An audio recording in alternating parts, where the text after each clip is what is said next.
could you talk about mitophagy with respect to Alzheimer's? I mean, how does the lack of mitophagy encourage Alzheimer's? So it's been observed in many model systems from simple organisms to mice to humans that the mitophagy process is deficient and Alzheimer's is not working optimally. Mm-hmm. And that causes this, and it may be a very early step in the process of Alzheimer's. So what many are interested in, what are the earliest things you can detect in the process of Alzheimer's development? We would all like to do something as early as possible to maybe cure the disease or at least prevent the progression of the disease as early as possible. And in many studies, it looks like this progress of mitophagy deficiency is very early in the process. If you look at mouse models, cellular models, iPSC cells, nematodes, various organisms, it's less clear in humans. We can't do many of the things in humans that we can do in other model systems, of course. So it's less clear. But the idea is that this sign of mitochondrial dysfunction indicated by, for example, the mitophagy process is a very early indicator of neurodegeneration. Okay, so Alzheimer's is the other pathologies are that like the buildup of tau and the buildup of amyloid beta. Are those related to the mitochondrial dysfunction? Yes, they probably are. They probably are. Tau processing is related to mitochondrial dysfunction, but I would say that it's not. It looks like they are in many studies, but this is an area where more work is needed to really establish that clearly. But I think many feel that there's clear connections here. Okay, so you have been looking at Alzheimer's in mice models, particularly, I believe, and trying to, I guess, slow them down or reverse them using NAD precursors, right? Could you talk about that? What have you done? Yeah. Which NAD precursors are you using, and what do you see?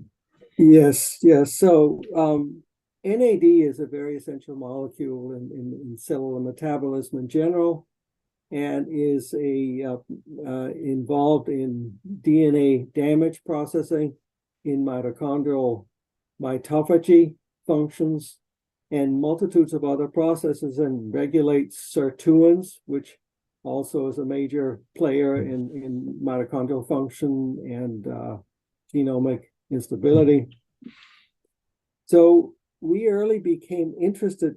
That's been for many years now. We worked with this supplementation of NAD because NAD levels appear to be lower in many of the conditions that we're studying in relation to Alzheimer's and rare diseases that relate to Alzheimer's in different ways. So we targeted NAD as for intervention, and there are many ways to supplement NAD, but nicotinamide riboside is one of the very useful ways to do it. Nicotinamide riboside is a very effective stimulator of NAD metabolism. And one of the things that I really find attractive about using nicotinamide riboside is that the safety is very high. So using many studies have been done with nicotinamide riboside without seeing any significant side effects, as contrasted to many of the other interventions that we're interested in with aging. And NR is pretty safe. And so the NR plays a role in these functions, and we then have been supplementing with NR, giving mice and also worms, nematodes, and also in human studies, supplementation with nicotinamide riboside, we call it NR, and seen major beneficial effects. Right. So it works on direct mitochondrial mitophagy stimulation and also on the DNA repair process. And these are, again, the two central processes for me in understanding aging and neurodegeneration. Do we know what the mechanism is by which like NAD levels are going to help autophagy? Yeah, so we know that a lot of the processes that maintain that are needed require high levels of NAD. And NAD is also known to decline with aging. And NAD gets depleted when you have DNA damage in the cell, because the process of what's called parylation, a process that is essential in the DNA damage handling pathways, eats up the NAD in the cell. So there is a connection here between DNA damage accumulation and lower levels of NAD. And by stimulating and the lower levels of NAD cause mitochondrial dysfunction by simply not supporting important mitochondrial enzymes like the sirtuins and others, and a multitude of enzymes. And so if you reach a level lower NAD, you're prone to lose mitochondrial function in the form of not only mitophagy, but mainly mitophagy. Okay, so you used you said parylation. Yes. Could you talk a little bit about what parylation is and why it eats up all the NAD? Surely, yes. So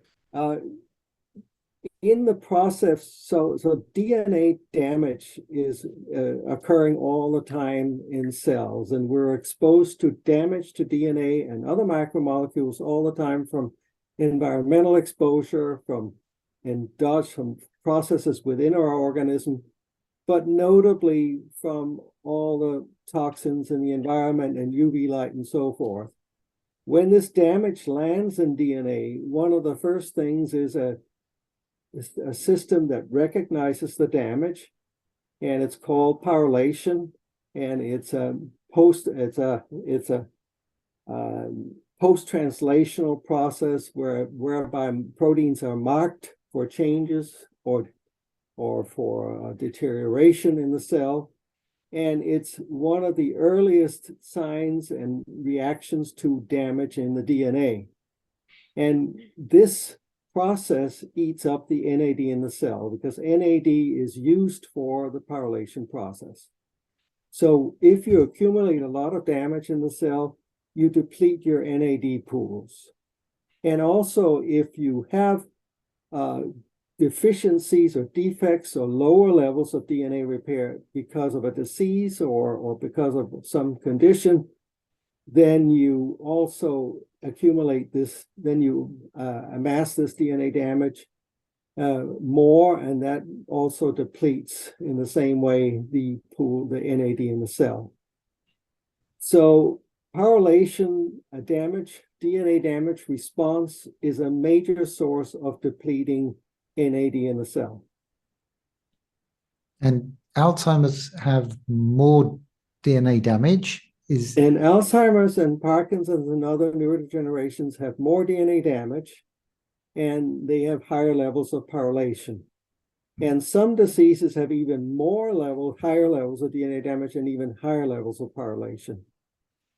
So there's a correlation between the level of DNA damage and the level of parylation, and therefore also with the level of NAD in the cell.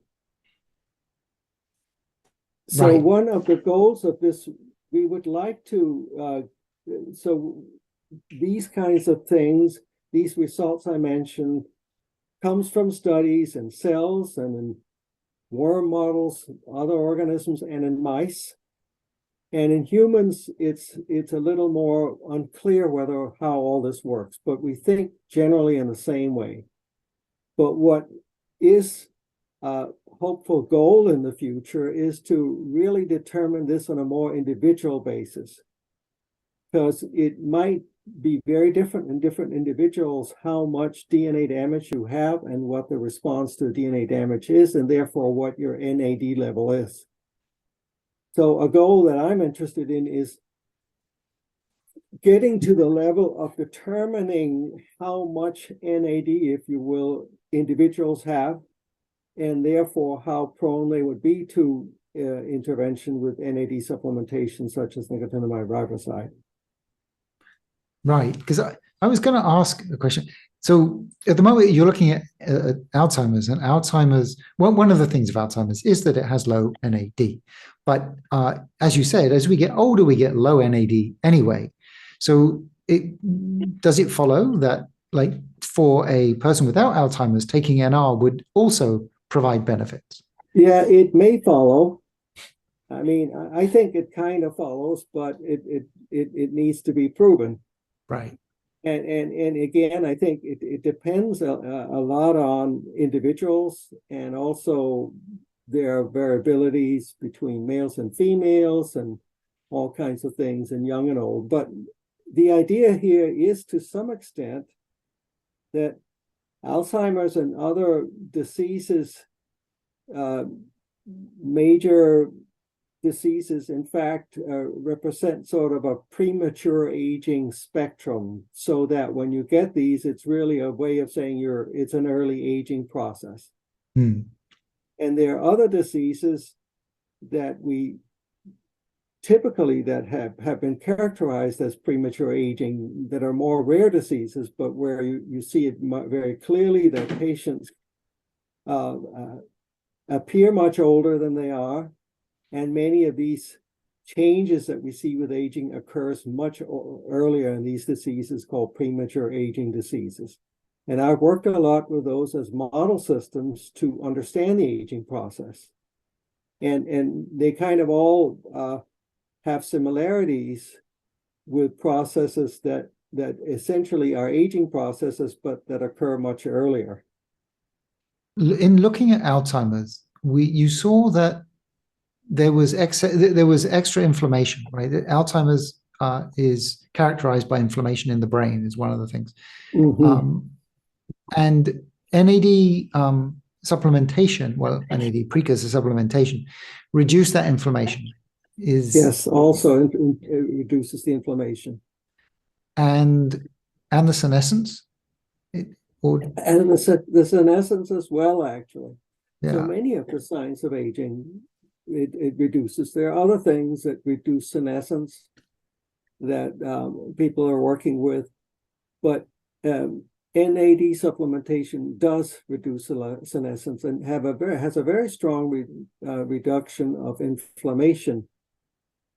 So they probably also, I wouldn't say probably, they also connect to mitochondrial function. The pathways of recognizing DNA in the cell that is cytoplasmic and the mitochondrial dysfunction all connect to inflammation. And here, there are very strong results with nicotinamide riboside or NAD supplementation to reduce inflammation under many circumstances. So I think that's one of its strong effects. So we have an intervention that combines stimulation of direct mitochondrial functions, improvement of inflammation, and stimulation of DNA repair. But this is, you're mostly looking in the brain when you say it reduces inflammation. Yeah.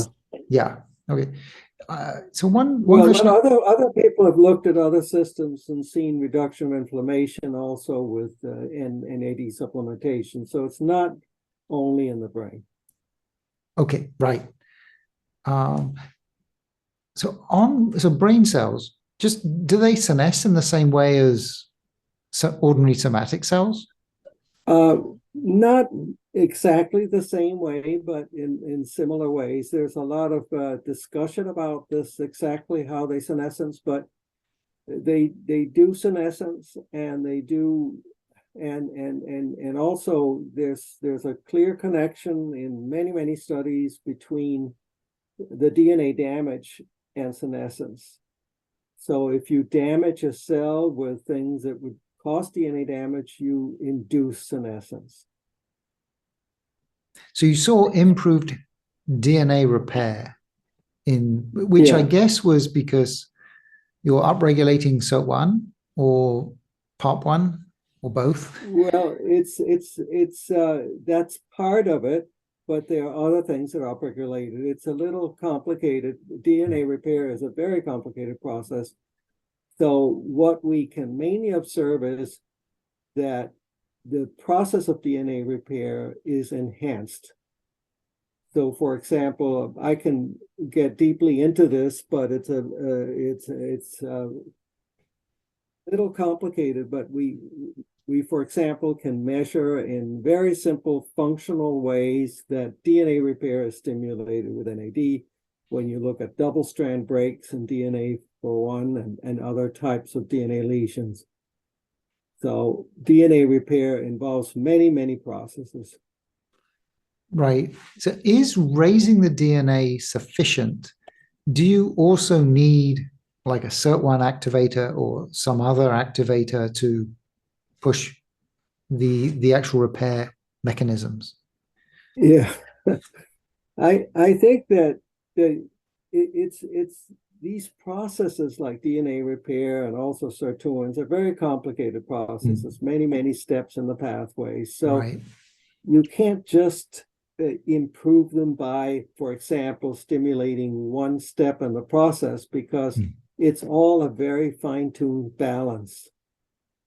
So I would say if we could manage to really stimulate DNA repair in a balanced fashion that dealt with all the multitudes of DNA repair functions, that would probably go very far in intervention of disease. But it's a very tricky thing because it's so complicated. But so I think combining different things that have, if you can find compounds or interventions, like I mentioned, NR, that have different functions in the system that are beneficial, that is one of the optimal things we can do right now. You looked at mice for Alzheimer's. Yes. So, but mice don't get Alzheimer's normally, right? They normally die of cancer or some other disease. So we create Alzheimer's for them. So how close a model do you feel that is to human Alzheimer's? So that's a good question, and a very valid point is that in general, when we work with mouse models and mimic human conditions, it's often very different what we see in the mice, what we see in the humans. Sometimes we see certain things, features in the mice that are similar to what we see in the humans, and so those would be good targets to work with in a mouse model. But in Alzheimer's, there have been a number of things that people have not observed in the mice that we see in the humans. So what we had done many years ago was to look first at human population in brains from humans to see which DNA repair processes were deficient. And we determined that a specific process, a specific enzymatic activity was found to be deficient in human brains, post-mortem early human brains. So this is a special protein that's very critical in the DNA repair process. DNA polymerase beta, it's called. And we then made a new mouse, which was an Alzheimer's mouse based on the current models, but where we depleted an important DNA repair function. Now, we couldn't deplete it 100%, but 50%, because otherwise the mice would die. And then in that model, we observed that the Alzheimer's progression was much more severe and more mimicking what you see in the humans. So that suggests that DNA repair is a preventive factor in Alzheimer's, that you need DNA repair to get to prevent the worst outcome of Alzheimer's. And it also suggests that that you can make this by this genetic constellation here, you have a mouse that is more like human Alzheimer's. Because now with depleting DNA repair, which we also know happens in Alzheimer's patients, we have a mouse that then has more severe features, more human-like features in many accounts. And so we have worked a lot with that mouse model to understand the process leading to Alzheimer's and to try to find interventions that improve the conditions in that, I would say, humanized Alzheimer's mouse model. Yeah, and so we found that NAD supplementation was very effective. We've also found that other compounds that are natural substances that stimulate mitophagy are very effective. So, for example, one compound I'm very interested in is called Urolithin A. It's a natural substance found in pomegranates, and it's also been proven to be a mitophagy stimulator. However, the way that it stimulates mitophagy in mitochondria is different from the way that NAD supplementation stimulates. But so at least the general idea that mitophagy deficiency is important in Alzheimer's is can be shown by using mitophagy stimulators, and in a screening process using various approaches, we identified that these two, NAD supplementation and this Urolithin A, were the two strongest mitophagy stimulators we could come up with. And we have then used them in this mouse model and others that are the closest mouse we can get to human Alzheimer's. And of course, trying to get human trials underway, but many groups are now working on this to see if the benefits that we see in these mice would be seen in humans. So using this mitophagy, both of these mitophagy stimulators actually improve the conditions dramatically in this mouse model that I mentioned, and also some others we've looked at. So, for example, memory is much better.